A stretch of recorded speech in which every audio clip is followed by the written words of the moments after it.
Dear customer, good morning అండి అందరికీ. ఈరోజు మీర్పేట్లో ఒక గానుగలో వచ్చేసి ఆముదం ఎక్స్ట్రాక్ట్ చేస్తున్నాము. ఒక గానుగలో వచ్చేసి కురుడి కొబ్బరి నూనె అనేది ఎక్స్ట్రాక్ట్ చేస్తున్నామండి. కురుడి కొబ్బరి నూనె, కురుడీలు మీకు ఐడియా ఉంది కదండి. కురుడీలు అంటే కొబ్బరికాయలు ఒక 6 months పాటు వదిలేస్తారండి. సో అందులో ఉన్నటువంటి వాటర్ కంటెంట్ మొత్తం కొబ్బరి చిప్పలోకి ఇంకిపోతుంది.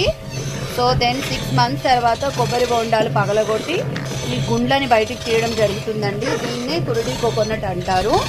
సో ఈ కురుడి కోకోనట్ మనము పగలగొట్టి తర్వాత కొన్ని పొంగల్ ఇష్యూస్ ఉన్న ముక్కలు అయితే రావడం జరుగుతుంది.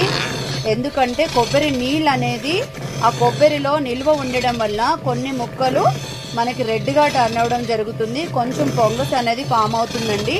సో అలాంటి ముక్కలన్నీ సపరేట్ చేసి మనము సన్ డ్రైయింగ్ చేసిన తర్వాత ఆయిల్ అయితే పట్టడం జరుగుతుంది. ఈ ఆయిల్ అనేది మనము విఆర్కి డైట్ చేయడానికి పనికొస్తుంది, అలాగే వంటకి కూడా పనికొస్తుంది. అలాగే గానుగ నూనెలు డీప్ ఫ్రై చేయొచ్చా అని చాలామంది అడుగుతుంటారు.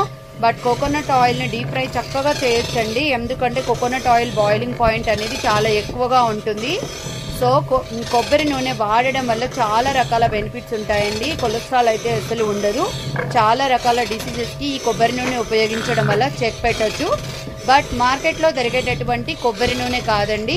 మార్కెట్లో దొరికేటటువంటి వడబియ్యం కొబ్బరి అండ్ పూజా కొబ్బరి నూనె మీద, కొబ్బరి పీసెస్ మీద మనకి సల్ఫర్ అనేటటువంటి కెమికల్ అనేది అప్లై చేసి ఉంటుందండి. చాలా రోజులు నిల్వ ఉండడానికి అండ్ ముక్కలు షైనింగ్గా కనిపించడానికి సల్ఫర్ అనేటటువంటి కెమికల్ అనేది అప్లై చేస్తారండి. సో కొబ్బరి నూనె ఎవరైనా సరే ఇంటేక్ వాడాలనుకునే వాళ్ళు మాత్రం నమ్మకం ఉన్నటువంటి గానుగల దగ్గర మాత్రమే ఆయిల్ తీసుకొని వాడాలి. ఎలాంటి ఆయిల్ అంటే అలాంటి ఆయిల్ మనము వంటకి యూజ్ చేయకూడదు. సో ఈ కురుడి కొబ్బరి నూనె అనేది వంటకి చాలా ఎక్సలెంట్గా పనిచేస్తుంది. మన 2 branches లో ఈ కొబ్బరి నూనె అయితే అవైలబుల్గా ఉంటుందండి. Thank you.